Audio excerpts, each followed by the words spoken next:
tous, bonjour et bienvenue sur la chaîne du Dragon, la seule chaîne qui n'a pas la langue dans la poche. Et nous allons parler aujourd'hui des robots militaires, bien sûr. Alors, d'abord, qu'est-ce qu'on peut dire sur les robots militaires? Donc, il y en a dans toutes les armées, hein. Soyons pas chauvins, hein. Ne croyons pas qu'il y en a que en France. Il y en a dans toutes les armées. Alors, d'abord, les robots ont été inventés pour qu'ils soient utiles, on va dire, aux soldats, hein, et pour limiter aussi les pertes humaines, hein, et puis pour leur simplifier un peu la vie, hein. L'utilité, c'est ça, simplifier un peu la vie des soldats, et limiter les pertes humaines. Ça, on l'avait bien compris depuis le début. Mais comme pour l'instant ils sont radiocommandés, pertes humaines, s'ils veulent arrêter le robot, mieux vaut tirer sur le soldat, hein. Donc il faut qu'il soit très loin et bien caché. Voilà. Alors, on va classer les robots dans 3 catégories, hein. Donc le premier des robots qui est intéressant pour les militaires, c'est le robot démineur. Vous voyez, un robot démineur, donc ça c'est pas mal, hein, c'est même très intéressant. Après, la deuxième catégorie, ce serait les drones. Mais dans les drones, attention, ne confondons pas, parce que les drones, on voit ça d'un bon oeil, nous, puisqu'il en existe même dans les commerces, hein, drones civils qu'on appelle, et c'est vrai que on leur met des petites caméras, et on joue dans les cours de récré, c'est sympa, bon, ça coûte cher, mais enfin c'est sympa. Mais pour les militaires, c'est pas la même chose, hein. Dans les drones, il existe 2 catégories quand même. La première catégorie est donc le drone de reconnaissance, bien sûr. Et la deuxième catégorie étant le drone de combat, hein. C'est la première catégorie qu'on a armée, c'est tout, hein. C'est la seule différence. Il est bien armé, et je vous garantis qu'un dictateur déjà avec les drones, il fait déjà des ravages. Là, c'est clair et net, hein. Et ensuite, la troisième catégorie, et c'est pas la moindre, c'est les robots de combat. Alors, on va retourner un petit peu dans l'histoire du monde un peu, hein, et nous allons voir un petit peu le premier robot, quand est-ce qu'il a apparu, hein. Donc, c'est toujours pareil, hein, c'est les Allemands qui ont fait le premier robot Goliath, hein, robot militaire. Le premier robot militaire qu'il y a eu, c'est le robot Goliath, pendant la Deuxième Guerre mondiale. Alors, il était monté sur chenille, hein, vous le voyez, et comprenait une masse explosive, pouvant détruire quand même un char, hein, voilà, c'était le but, hein. Par rapport à la masse qui contenait, bon, il détruisait le char, hein. Le blindage n'était pas aussi performant au début de la guerre que aujourd'hui, hein, voilà. Et puis il était conçu aussi pour se détruire après explosion, voilà. Donc il servait, on va dire qu'il servait qu'une fois. Ça c'est clair.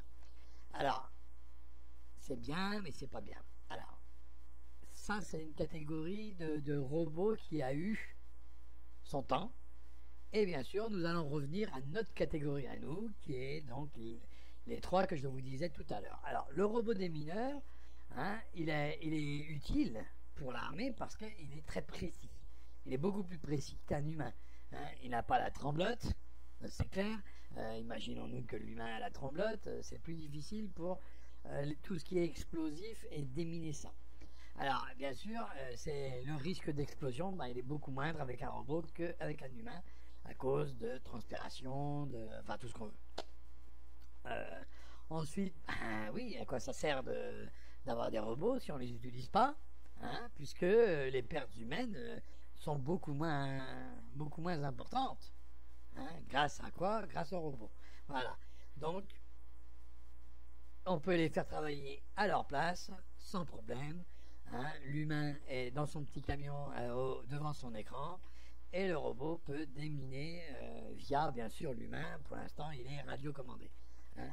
Donc, la France est dotée de robots démineurs, et je peux vous dire que c'est pas les plus petits, hein. Voilà. Donc, ça, c'est clair. Maintenant, on va regarder un peu la deuxième catégorie que je vous parlais, ce sont les drones.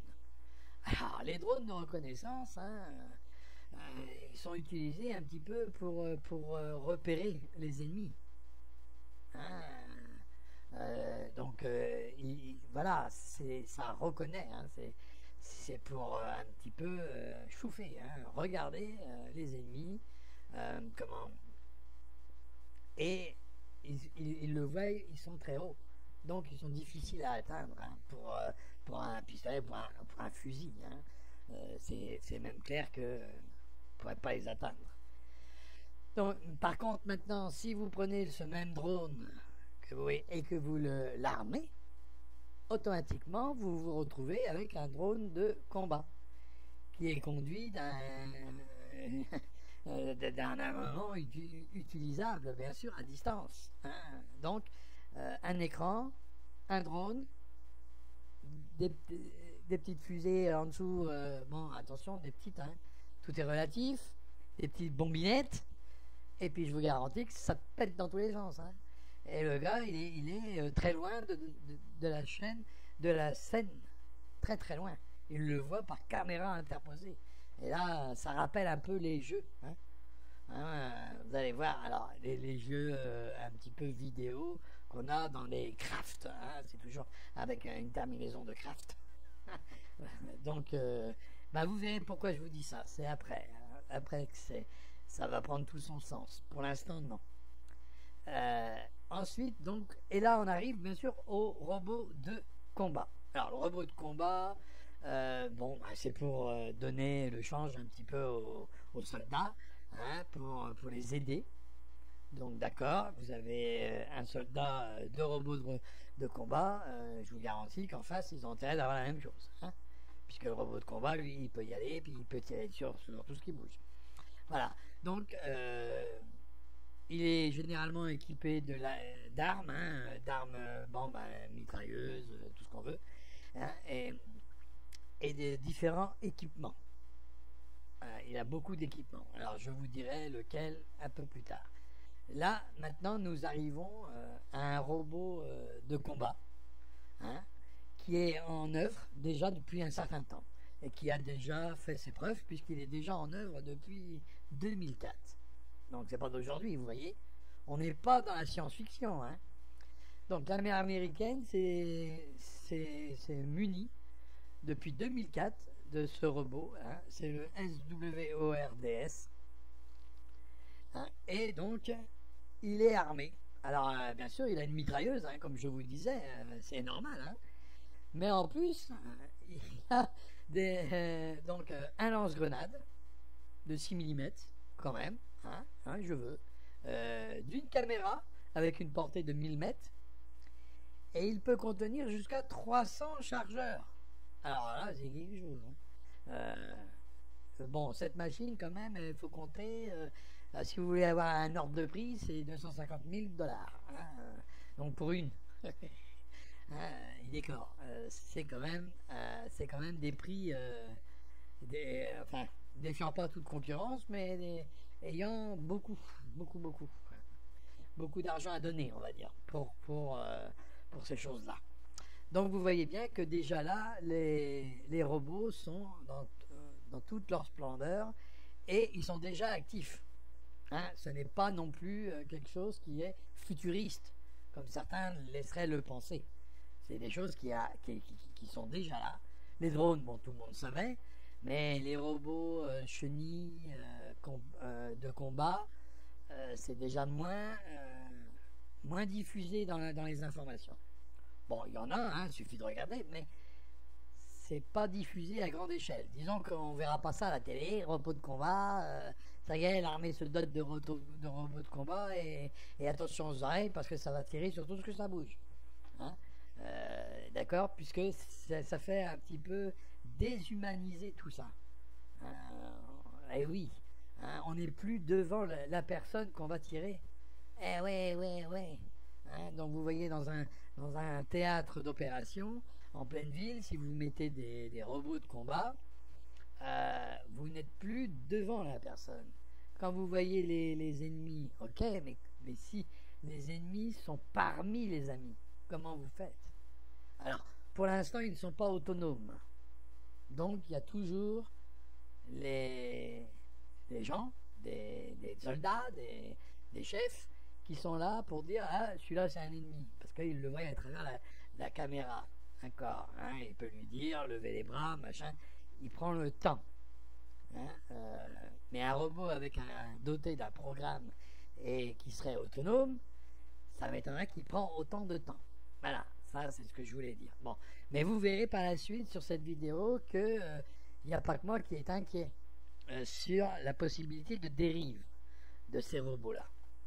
Alors, là, nous avons vu donc 3 sortes de robots et effectivement, bon, ce sont des robots plus ou moins, on va dire, actifs et dangereux.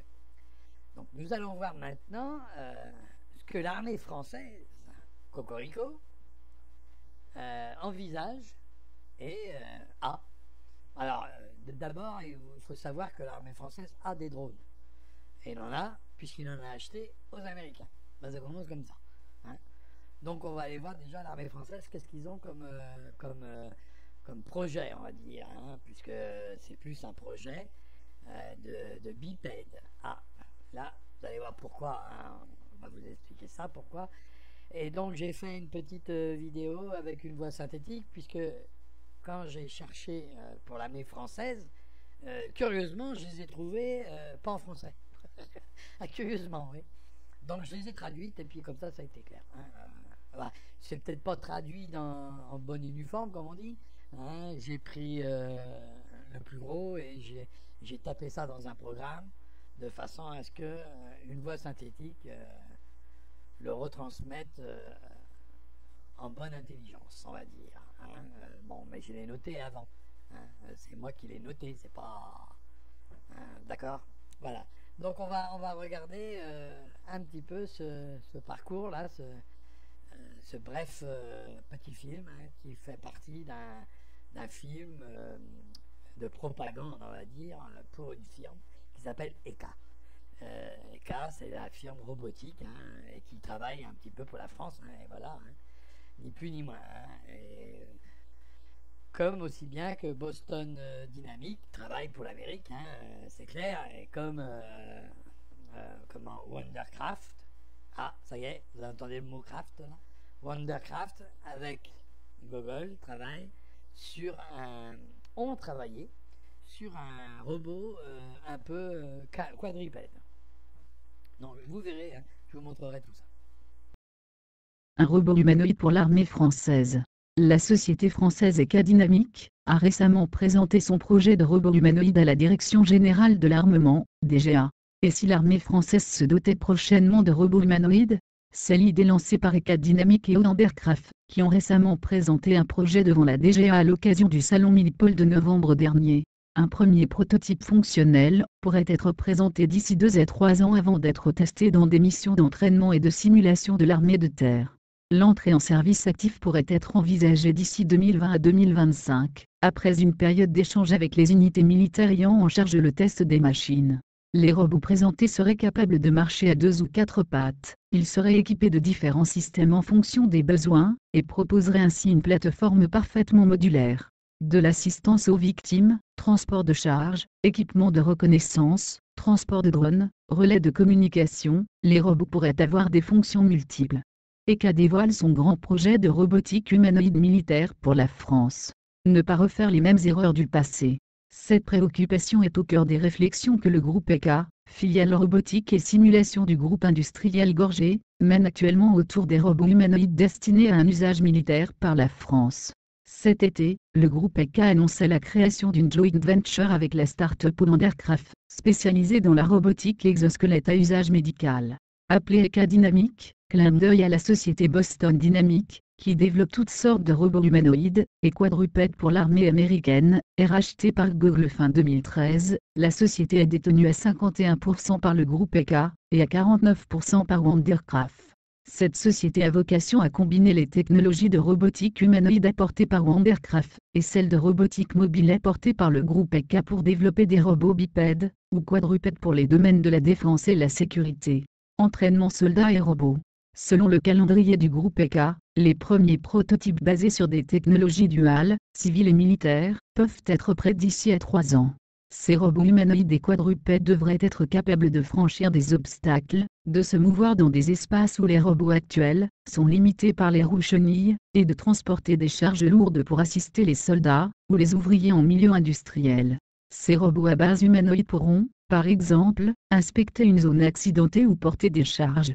Le Français envisage également des collaborations entre ces drones aériens et ces robots terrestres. Ils compléteront l'offre en robotique mobile terrestre que possède déjà le groupe français.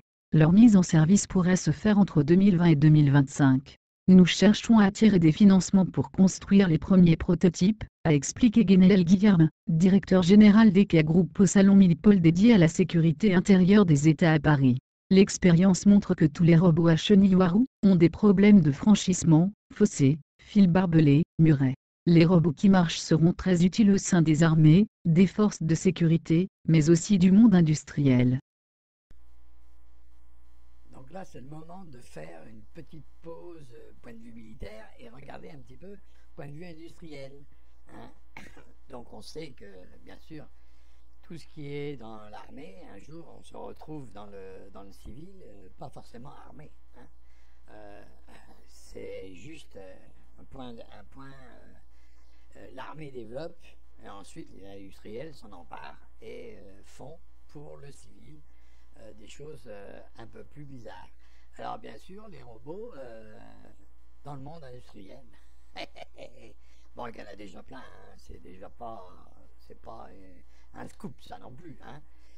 Mais par contre, là, des bipèdes dans le monde industriel, là, il y en a déjà moins. Il y en a déjà beaucoup moins. Hein. Ça, c'est clair. Hein. On les appelle des bipèdes parce qu'ils vont à deux pattes. Hein. Ils n'ont pas de chenilles. Là, ils peuvent aller un peu partout. Au même titre que nous, qu'on va partout une fois qu'on est debout. Hein. Il suffit d'avoir une certaine hauteur pour pouvoir passer n'importe où. Hein. Si vous les faites trop grands, bon, c'est sûr. Mais pourquoi ils voudraient faire des robots industriels comme ça? Ah, bien sûr, hein. On le sait pourquoi. Hein. Comme cela, moins il y a d'hommes derrière une machine, plus la rentabilité est beaucoup plus importante. Et puis plus il y a de chômage. Quoi. Et puis plus vous êtes facile à manipuler. Hein, puisque moins il y a de travail, plus vous serez facile à manipuler. La preuve encore aujourd'hui, avec le Macron, comment Bercy vous dit que 21 millions de Français vont toucher. Alors attendez, vous allez toucher 200 euros pour l'année, vous êtes content? Vous êtes content? Comme ça à la retraite vous allez pouvoir payer davantage. Hein, comme ça c'est clair. Donc la manipulation elle est grande, elle est très grande. Hein. Attendez, on vous dit pas ça va être un vrai cauchemar. Non, on vous dit que vous allez pouvoir toucher plus, mais comme vous cotisez moins, vous inquiétez pas, à la retraite ils vous retrouveront. Ah là là là là là là. Bon, ça c'était la petite parenthèse du jour, hein, parce qu'on est le 24 et c'est ce que les infos de France vous montrent. Oh là là. Et c'est vrai que ça vous montre ça. Alors l'autre il est fier comme un pou. Hein, à Bercy là-bas ils sont fiers comme des poules, dis donc. Ils vont faire gagner des sous. Ils vont faire 200 euros. 200 euros. Je savais pas que vous étiez tous les matins à l'entrée de l'église pour tendre la main à vous. Hein. Alors il dit bien hein, uniquement les travailleurs. Hein, pour tant de travailleurs. Pas pour tout le monde. Hein. Bah oui. Il y en a d'autres encore. Et même dans ça, vous n'êtes pas égal. Même dans ça. Vous vous rendez compte? C'est Hergé qui va descendre, hein, qui vous diminuez les cotisations. Ben même là-dedans, vous êtes inégal, puisque vous n'avez pas les mêmes salaires. Donc déjà, comme ça, au moins, c'est clair. Hein. Donc celui qui a moins, ben, il touche moins. C'est clair. Et celui qui est en dessous le SMIC, alors là, je vous explique pour lui. Touche rien du tout, lui. Ah là là là là là. Ben, comme ça, moi, puisqu'il faut avoir le minimum le SMIC. Alors, par contre, on n'entend pas parler des temps partiels. Hein, on les entend pas parler, ceux-là. Ah bah, ceux-là, ils vont peut-être pas rien toucher. Hein, alors, vous voyez bien que même que quand moins vous en avez, et puis encore moins vous en aurez. C'est aussi clair que ça. Enfin, j'ai pas entendu de temps partiel. Maintenant, c'est peut-être moi qui a mal cherché. Alors qu'à vous de me dire si c'est moi qui a mal cherché et que vous avez entendu et que vous êtes fiers comme des poux de toucher 10 euros ou 20 euros par mois. Ça, je donnais ça, moi, on va dire, on donnait ça à nos gosses. Tiens, allez à la fête, voilà 20 euros, dépensez ça gentiment. On vous fait l'aumône et vous êtes content. Vous êtes content. Vous avez 20 euros, vous allez pouvoir vous acheter des tablettes de chocolat. Bon, la transition elle est faite. Je vais vous montrer. Je reviens à mes moutons, excusez-moi. Je vais vous montrer un petit peu les robots. Un robot un peu space, c'est le robot donc de chez Boston Dynamics. Et lui, il est à 2 pattes. Eh oui. Donc, ce petit robot-là, eh ben, vous allez voir que dans l'industrie, il peut être aussi très pratique, on va dire. Voilà. Donc, je vais vous laisser regarder ça.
Donc voilà ici Boston Dynamics, tout le monde l'avait compris.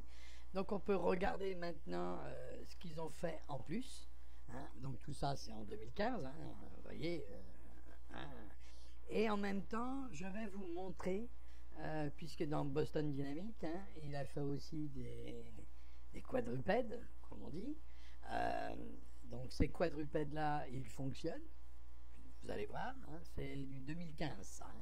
Donc déjà, ça fait déjà un moment, vous voyez, on n'est plus dans la science-fiction. Vous pouvez toujours croire qu'on est dans la science-fiction, mais on n'y est plus. Donc voilà. Et donc je vais vous montrer un petit peu ce quadrupède. Alors, surtout, écoutez bien le bruit d'un en particulier. C'est celui qu'il va y avoir vers la fin. Il y en a un très gros. Quadrupède, et il fait le bruit, un bruit vraiment infernal. Et donc vous allez voir, c'est le bruit d'une tondeuse à gazon, et c'est pour cela. Alors il faut savoir que ce robot-là a été développé par Google, donc avec Wondercraft. Et donc c'est pour cela qu'il a été refusé. Donc vous verrez après ce petit film, je vous mettrai un autre qui parle de justement de qui a construit et fait ce robot, hein, qui est le bruit d'une tondeuse à gazon. Et c'est un peu vrai. Donc je vous demande de bien écouter et vous verrez que c'est un peu bruyant. Et c'est d'ailleurs la raison que l'armée américaine a refusé ce quadrupède, on va dire.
Le chien soldat robot de Google.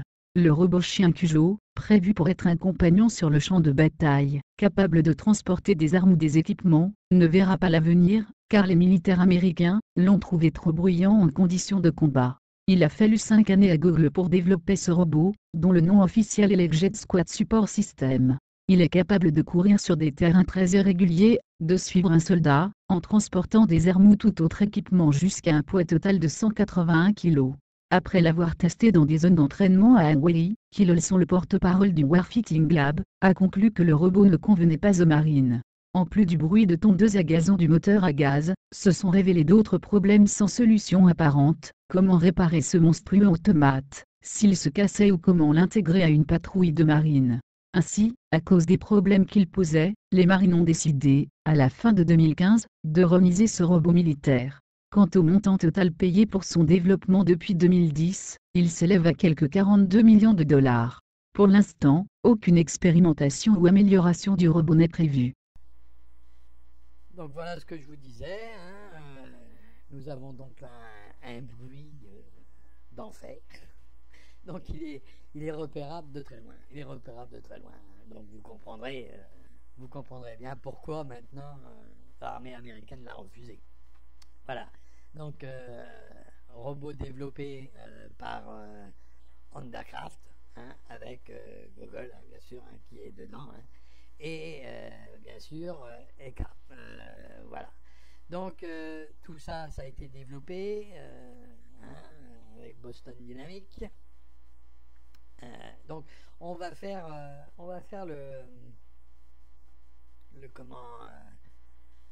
la mise en garde. Là, je vais vous montrer une mise en garde des constructeurs, des biomécaniques, des mécaniques et aussi même un constructeur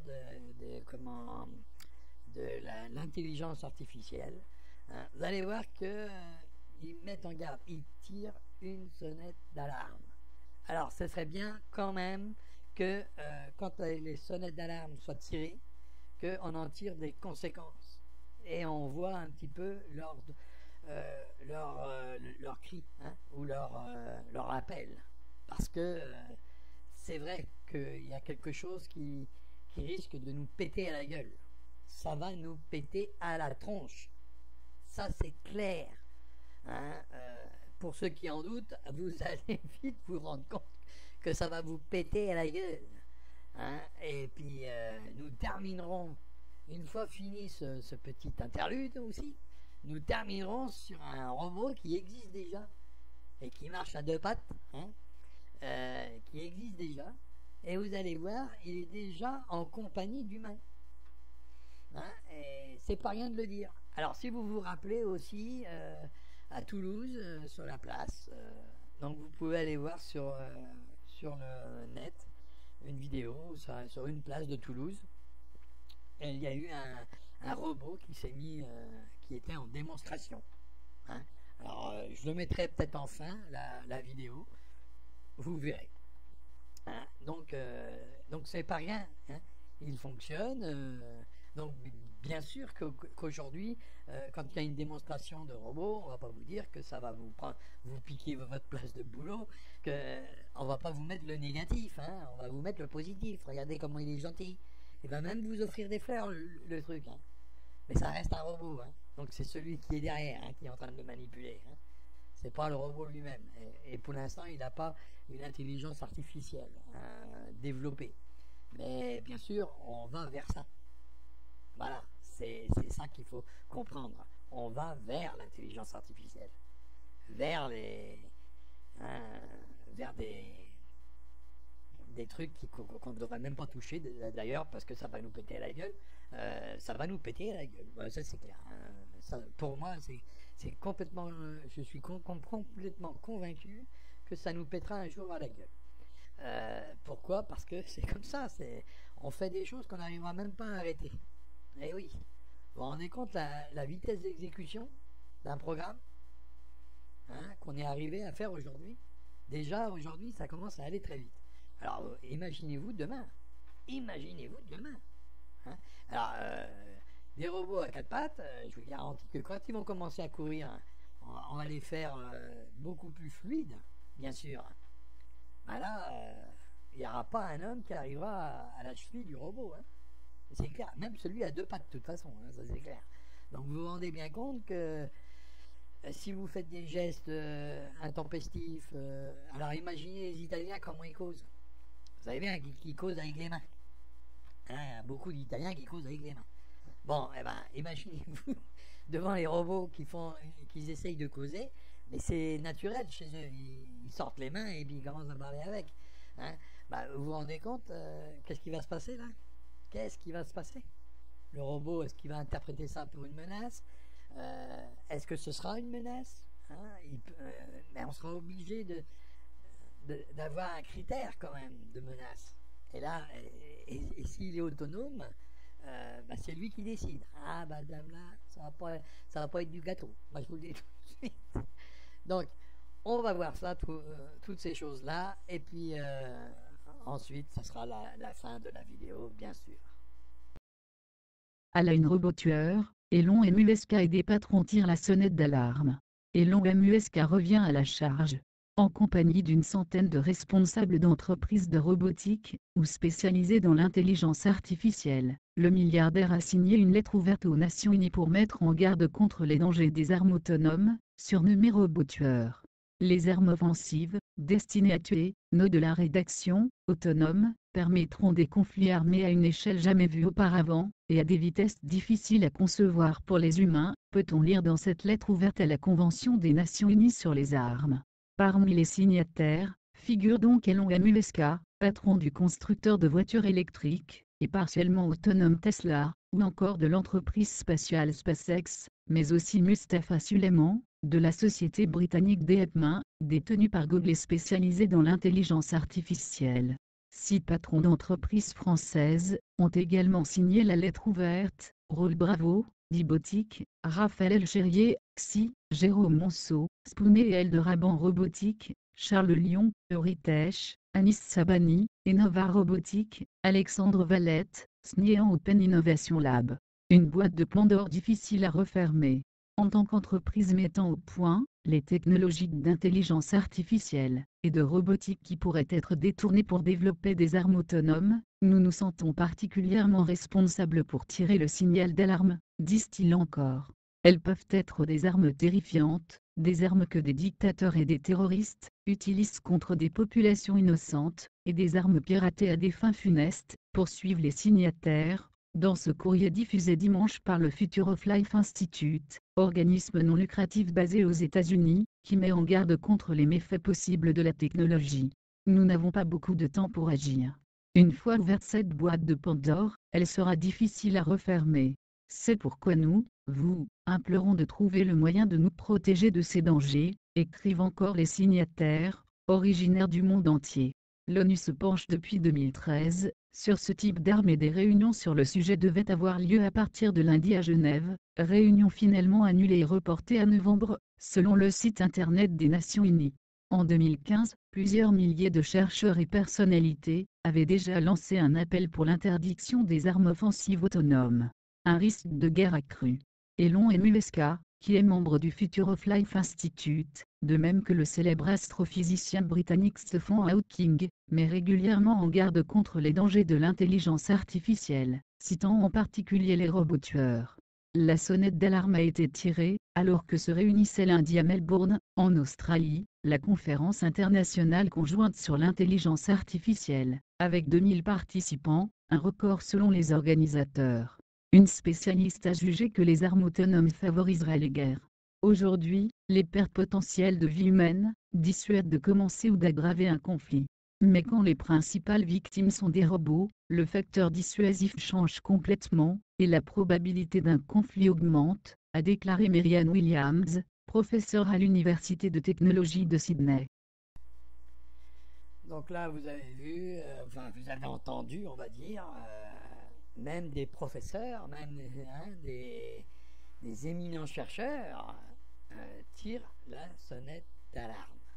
Alors là, vous voyez actuellement le robot tueur qui a été présenté et qui est donc israélien. Donc vous voyez ça sur la bande de Gaza, par exemple, vous voyez ce que ça vous donne exactement.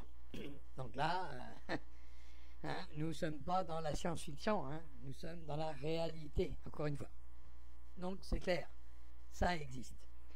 Et pour voir comment que ça existe, pour voir qu'est-ce qu'ils comptent en faire. Alors je vous disais, il n'y a pas 2 secondes, il n'y a pas 2 minutes, je vous disais que bien sûr ils vont les mettre sur 2 pattes, ou sur petit trou, ou sur ce que vous voulez, et ils vont les mettre dans les forces de l'ordre. Mais bien sûr. Et pour ce faire, d'ailleurs, il y a un champ d'opération qui est actuellement en activité, puisqu'il y en a un en activité dans le monde. Et oui, il y a déjà un policier robot qui existe. Et bien sûr, je vous le donne dans le mille. Je vous donne dans le mille. Qui c'est qui a l'argent, à votre avis? Qui c'est qui a l'argent pour le faire? Qui c'est qui a l'argent pour le commander, pour l'avoir, pour dire qu'ils sont à la pointe du progrès? Bon, pour l'instant, c'est un officier qui est derrière tout ça, mais dans un avenir plus ou moins lointain ou plus ou moins proche, imaginons-nous un autonome comme ça. Et là, vous allez voir que ce n'est pas un rêve, ça existe déjà. Donc, je vais vous le faire écouter et vous montrer un peu sa photo à cet homme-là. C'est pas un homme, c'est un bipède robotisé. Et puis vous allez voir qu'il a même une casquette, le machin. Alors ça fait plus joli. Et en plus, il est dans un lieu touristique. Eh ben, j'en veux encore. Alors là, comment il va interpréter ça? Bon, pour l'instant, c'est une caméra dans les trous de nez ou dans les trous de yeux. Et puis, tranquille, c'est un mec derrière un pupitre qui voit ça. Donc, c'est lui qui a quand même ça serait exactement si lui serait là, quoi. Hein. Ce serait la même chose. Pour l'instant, il n'est pas autonome, le machin. Hein, mais on a tiré une sonnette, c'est parce que l'intelligence artificielle se développe, ni plus ni moins. Ça se développe, hein, au fur et à mesure, et on entend parler. Hein, du quantique, des choses comme ça, vous comprenez bien le truc. Hein, des ordinateurs quantiques qui calculent plus vite que leur ombre. Hein, bientôt on appellera un ordinateur Lucky Luke. Attention aux oreilles. Hein. Attention aux oreilles, parce que là ça va décoiffer. Bon, ce jour-là, pour l'instant, on n'y est pas. Mais attention, ça arrive. Puisque vous voyez, les robots militaires, les robots de combat, les robots d'observation, les robots ceci, les robots cela, eh ben, ils sont déjà en activité. Hein, et puis de toute façon, on va bien voir les projets. Hein, avant, une fois que je vous aurai montré, moi, ce flic-là, on va regarder le projet de robot. Voilà. Un premier robot policier prend du service à Dubaï. Les robots seront déployés principalement dans les zones touristiques. Après les patrouilles en bolide de sport de type Lamborghini ou Ferrari, la police de Dubaï a mis en service un officier robot appelé à représenter le quart de ses effectifs d'ici 2030. Certes, il paraît un peu plus empoté que Robocop, mais il n'en demeure pas moins intimidant. Mercredi soir, la police de Dubaï a présenté le prototype d'un robot policier au pied de Burj Khalifa, la tour la plus haute du monde, qui culmine à 828 mètres. Habillé en policier, circulant sur roues, le robot est doté d'un ordinateur au niveau de la poitrine qui sert à informer la police sur des crimes éventuels, ou fournir des informations sur les contraventions routières. Notre objectif est que les robots constituent 25% de nos effectifs d'ici 2030, a déclaré le général de brigade Khaled El Razouki, un officier de la police de Dubaï. Déployé dans les zones touristiques, le robot est également équipé d'une caméra qui transmet des images en direct à la salle des opérations de la police. Il est capable d'identifier des personnes recherchées par la police. Les robots seront déployés principalement dans les zones touristiques, a indiqué l'officier, reconnaissant toutefois qu'il ne peut pas se substituer aux policiers, comme quand il s'agit d'effectuer des arrestations. La police de Dubaï a attiré l'attention des médias dans le monde en introduisant des bolides de sport dans sa flotte de véhicules. Dubaï fait partie des Émirats arabes unis où le taux de criminalité est bas. La cité-État est devenue une attraction touristique majeure, qui attire annuellement quelques 15 millions de visiteurs. Alors bien sûr, c'est toujours, hein, comme je vous ai toujours dit, c'est toujours la route de l'enfer est pavée toujours de bonnes intentions. Donc vous voyez là, déjà, bon, bien sûr qu'il va pas faire d'arrestation, de choses comme ça. C'est le début. Comprenez bien qu'il n'est pas encore tout à fait, voilà, c'est pas encore très fluide. Hein. Il y a encore ces façons d'articulation très saccadées. Mais on peut bien croire que dans un avenir très proche, ça sera beaucoup plus fluide et ça sera beaucoup plus, on va dire, moderne. Ça sera l'ancêtre. Là, vous voyez en ce moment l'ancêtre du robot flic. Quoi. Pour l'instant, personne d'autre essaye d'en acquérir. Hein. Mais de toute façon, à un moment ou à un autre, ça va le faire. Alors là, bien sûr, il est monté sur roue. Donc, il va être limité dans la façon d'aller. Par contre, partout où les handicapés vont, lui, il ira. Hein. Ça, c'est clair aussi. Hein.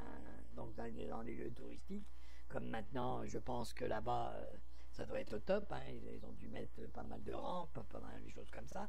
Donc, il va pouvoir déjà faire pas mal de rondes. Hein.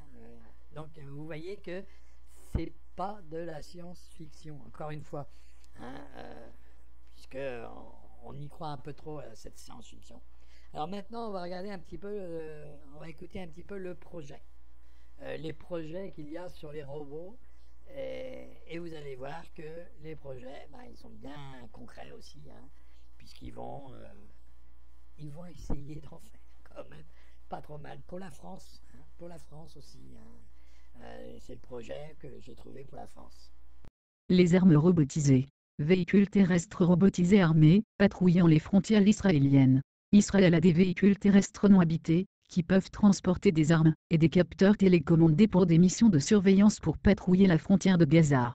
Le Guardian basé à Tonkar, produit par les véhicules terrestres autonomes de GNU de défense israélienne, a passé les 6 dernières années à patrouiller la frontière de Gaza, menant des missions de reconnaissance. Cette année, il sera remplacé par un UGV appelé Bordet Patrolé, qui entrera bientôt dans les opérations.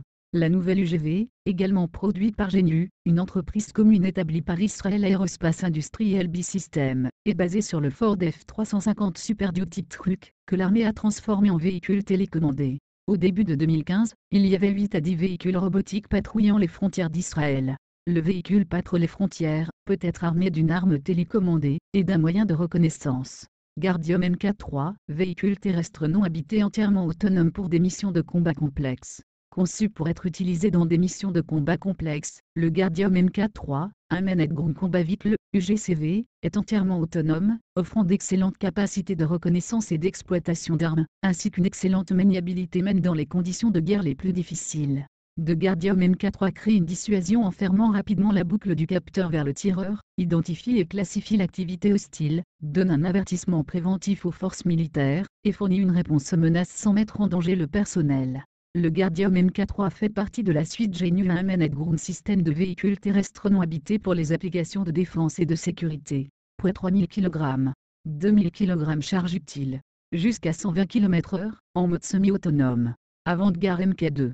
Déjà testé et certifié par l'armée israélienne, et s'appuyant sur la force et les capacités technologiques du système Guardium UGV, le véhicule de combat terrestre sans pilote avant-garde, UGCV, élargit l'enveloppe des applications pour englober les missions de combat de manœuvre au sol. Basé sur des plateformes variées telles que le véhicule tactical amphibie Ground Support, TA, APC et autres, l'avant-garde UGCV offre une excellente maniabilité même en terrain difficile.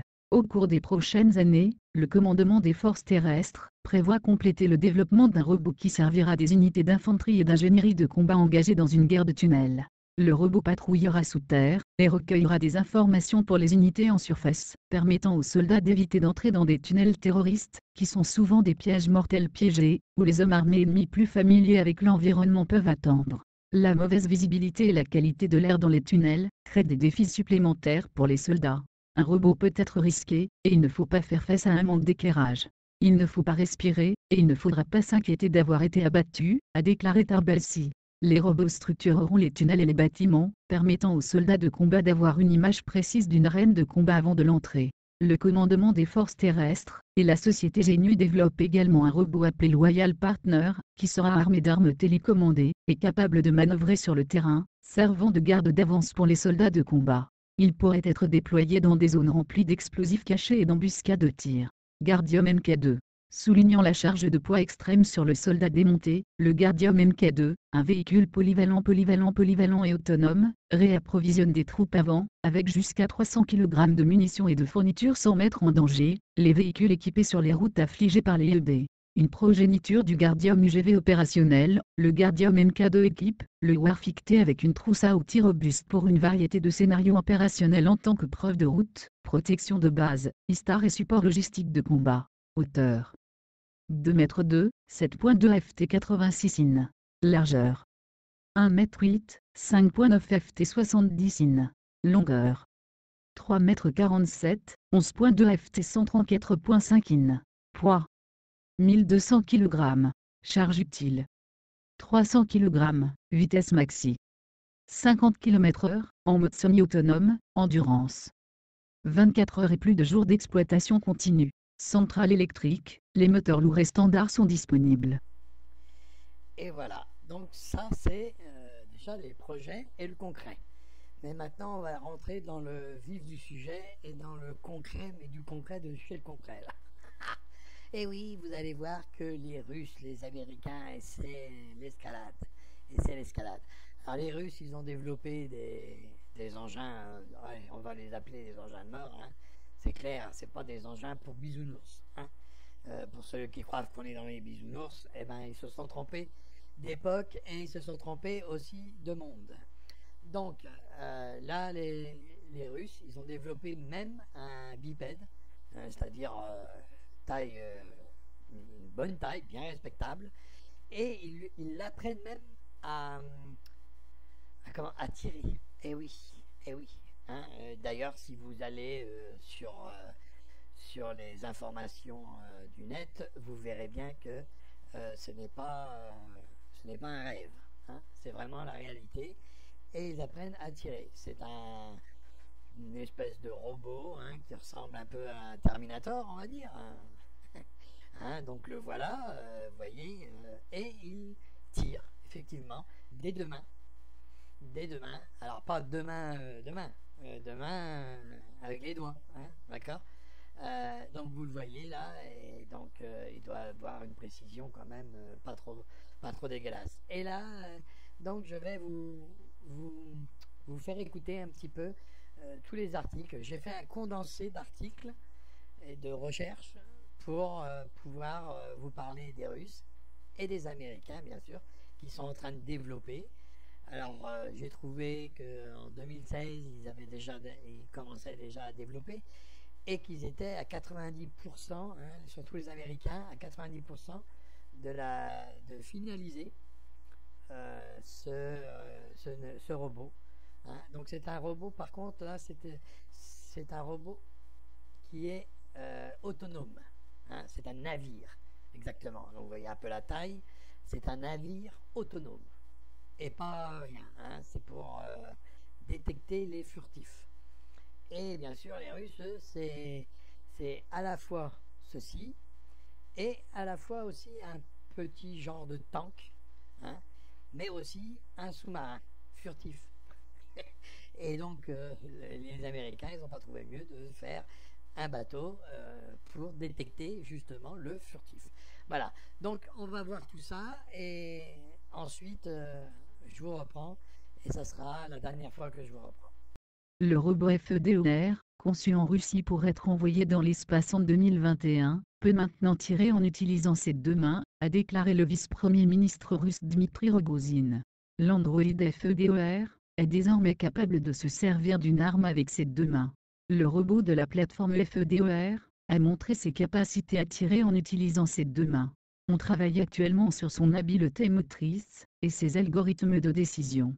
Nous ne créons pas un Terminator, mais une intelligence artificielle, qui aura une grande importance pratique dans divers domaines, a-t-il ajouté. Les constructeurs russes développent un char robotique, lequel sera promu sur les marchés mondiaux. Le drone terrestre blindé Uran 9 ne vise pas à remplacer les chars de combat tels que le T-90 ou le nouveau T-14 Armata. Au contraire, cette machine compacte est conçue pour soutenir le corps principal en fournissant un appui-feu et une reconnaissance à distance en ayant à bord tout l'équipement nécessaire. Malgré sa petite taille, ce véhicule se présente comme une force versatile capable d'opérer différentes armes. Chaque Uran 9 est doté d'un canon automatique de A7-2 de 30 mm, d'une mitrailleuse de 7,62 mm et de missiles guidés anti-char M120 Ataka. Ces derniers sont capables d'éliminer la plupart des chars de combat modernes à une portée de 8 mm, une vraie menace à respecter. Ces machines sont également équipées d'un ensemble de capteurs, y compris d'un système d'alerte laser, et d'un système d'identification et de détection des cibles. Selon les experts de Rosoboron Export, l'Uran 9 peut être utilisé pour des opérations militaires et antiterroristes locales. Ils estiment également que le principal avantage de ce véhicule est que son utilisation sur le champ de bataille permettra de réduire considérablement les pertes de personnel. Lors d'une réunion de Vladimir Poutine en matière de défense le 9 novembre, des journalistes ont réussi à filmer des schémas représentant un projet innovant, le drone sous-marin nucléaire Status 6. Ces informations hautement confidentielles ont été par la suite diffusées par des chaînes russes, bouleversant ainsi le public du monde entier.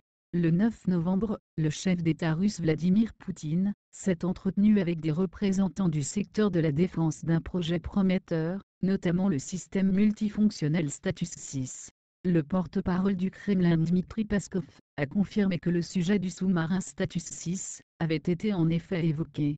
Vraiment, des données confidentielles sont entrées dans le champ de la caméra, et elles ont été supprimées par la suite, a déclaré M. Peskov, espérant qu'une telle fuite d'informations ne surviendrait plus. Donc là, vous voyez, hein, les Russes, ils sont pas en reste, hein, non plus.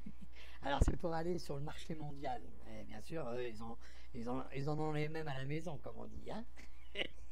Donc vous voyez bien que là, on n'est plus du tout dans une espèce de futur, je ne sais quoi. Mais bon, alors c'est toujours pareil, hein, de bonnes intentions, hein, donc je ne le répéterai pas sur cette vidéo. Donc là, on va voir maintenant les Américains à quoi ils passent leur temps, on va dire. Hein. Ben, ils passent leur temps aussi à faire la même chose. Hein. Bon, là, vous voyez, ils ont développé, les Russes, un robot, robot, on va dire un navire, genre sous-marin, furtif, avec du nucléaire en plus, comme ça au moins c'est clair. Hein. Et donc vous voyez bien que là, ça commence à devenir un peu dangereux. Mais non, personne ne le voit, hein, sûrement que ça doit être, on doit être chez les bisounours, hein, c'est pas possible ça. Et puis, bien sûr, les Américains, eux, ben, ils se sont dit, pourquoi les laisser faire? Il va falloir aussi arriver dans le marché. Alors eux, ils ont une raison aussi pécuniaire. Hein? Ah oui, hein, ils ont tellement dépensé d'argent, ils sont tellement endettés jusqu'aux yeux, c'est clair, hein, c'est pas jusqu'au coude, hein, c'est jusqu'aux yeux. Hein. Donc ils sont obligés d'avoir des frais un peu moindres. Et pour l'armée, ils ont trouvé, alors je vais vous montrer ça, hein, donc un navire, bien sûr, un gros bateau. Hein, homo bateau. Hein. Alors il n'est pas à voile, hein, je vous dis tout de suite. Hein. C'est pas la Martine. Bon, allez, on va pas faire des jeux de mots que tout le monde connaît. Hein, c'est pas la peine. Donc, vous allez voir maintenant le fameux bateau, hein, américain. Alors, je vous mettrai quelques photos suivant cette fin de vidéo. Et donc, une fois tous ces photos passées, ça sera la fin de chez la fin. Hein, parce que là, ça dure un peu longtemps. Et je vois mal le monde regarder ça pendant 1 heure sur cette vidéo. Alors, pour que ce soit un peu plus court, les photos vont défiler et ensuite, ce sera la fin. Alors, je vous souhaite une bonne journée, un bon soleil, hein, en espérant, parce qu'on est toujours au mois d'août, hein, malgré que c'est la fin. Et puis, bon, pour ceux qui vont rentrer, bonne rentrée. Pour ceux qui sont déjà, bon boulot. Alors, faites attention. Hein. Aujourd'hui, j'ai vu à peu près sur les informations que Bercy jubilait parce que 21 000 ou je ne sais combien de Français vont toucher 200 et quelques euros à l'année. Hein? Ah, il vous dit la somme 200 euros, mais c'est pas au mois, hein? Soyez un peu plus sérieux, c'est à l'année, hein? Puisqu'on sait maintenant que le fait de diminuer les cotisations, ça vous fera 20 euros pour un smicard. Hein? Donc n'essayez pas d'avoir plus. Hein? Ah, ceux qui gagnent plus, ils auront plus, ça c'est clair. Mais ceux qui gagnent moins, ils n'auront rien du tout. Voilà. Alors, oui, on peut croire que ça... Enfin, il nous fait l'aumône. Hein. C'est l'aumône, ça. C'est l'aumône. 200 euros. Par an. Hein. Qu'est-ce que c'est que cette merde? Hein. Attendez, 200 euros par an. Hein. Remettez tout à l'heure quand même. Vous allez perdre d'un côté le double. Oh, qu'est-ce que... Ah. Enfin, puisque vous ne le voyez pas, ça arrivera, et puis tant pis. Hein, voilà, et il faut se réveiller. Bon, je sais qu'il y a beaucoup qui sont réveillés. Je sais que maintenant c'est fini. L'histoire de dire, ouais, on n'est pas au courant, on est au courant. Non, c'est fini ça. Mais bon, voilà ce qui se passe, quoi. Hein, et ne lui donnez pas un chèque en blanc. Ne faites pas le coup de, oh, c'est comme ça que ça se passera. Hein, dans l'action, il faut aller. Dans l'action. Hein, c'est dans l'action qu'on voit un petit peu l'état actuel de la France. C'est dans l'action. Hein. Donc il y a des rendez-vous à ne pas manquer au mois de septembre. Hein, parce que là, on est dans la dernière ligne droite. Hein. Loi du travail, là, ça va être quelque chose. Hein. Attention, hein, mais refusez en bloc. Parce que c'est pas l'aumône qui va nous faire, là, on a l'impression qu'on tend la main, là, qu'on a un vieux chapeau et qu'on est en train de tendre le chapeau pour essayer d'avoir quelques sous, là. J'appelle ça des des sous de palin-papin. On vous donne quoi, là? On vous donne 20 euros, merde. Vous allez quand même pas dire oui, merde. C'est quoi, ça? 20 euros. On dirait des gosses, là. On dirait des gosses. Hey, on a reçu 20 euros. On est content. Ah, c'est grave, moi, ça me foire de moi. Ah, excusez-moi de me fâcher comme ça. 20 euros. Hein, qu'est-ce que c'est que cette merde, là? Ah, ils nous prennent vraiment pour des cons, hein. Ah, nom de Dieu, nom de Dieu. Ah ouais, là, c'est vraiment être pris pour un con. Ah oui, là, allez, hop, j'éclate. Hein, c'est clair. Bon, allez, je vais vous... Ah, c'est chiant, merde. Quand on voit comment on est pris pour des cons, quand même, là, ça devient ridicule. Ça devient d'un ridicule, merde, alors. Hein? Ah, putain, j'aimerais bien le choper, moi, celui de Bercy, là. Ah, putain, comment je te l'éclaterais, là. Ça, bon Dieu, bon Dieu. Ah ouais, celui-là, c'est un vrai merdeux, celui-là. Ah ouais, là, ça y est, hein, là, vas-y, hein, là, j'explose, là. J'explose. Alors, ils nous font des merdes comme des robots, là, à tout va, hein, pour mieux nous tirer comme des lapins. Et ensuite, ils nous donnent 20 euros pour nous dire, allez donc acheter des sucettes, et faites pas chier. Parce que c'est ça, hein, c'est pour vous faire fermer la gueule. Ah, allez, tac, voilà. Un quart d'heure, 1 minute de colère qui est méritée, je pense, pour ce putain de gouvernement, là, de mes fesses, là. Allez, bon, maintenant, allez, on revient calme-toi. Et puis bon, excusez-moi de ce débordement, mais oui, ça me fout hors de moi, ça ne peut que me foutre hors de moi. Hein, c'est cette saloperie, là. Hein, bon, maintenant...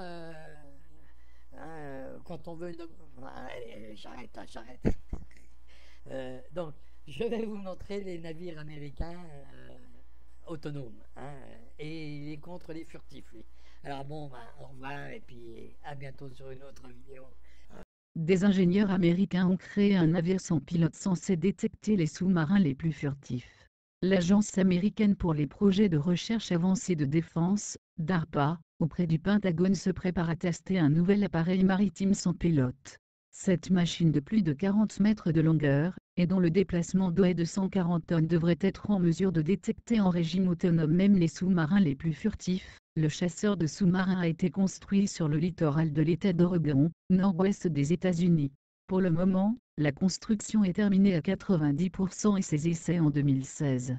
L'appareil est destiné à détecter des sous-marins ennemis sans les détruire, selon les affirmations de la DARPA. Les directives du Pentagone interdisent l'utilisation d'armes par des appareils complètement autonomes. Les militaires américains se sont lancés dans l'élaboration du chasseur de sous-marins principalement, afin de réduire les dépenses dans le domaine militaire. À titre d'exemple, l'entretien d'un destroyer coûte au budget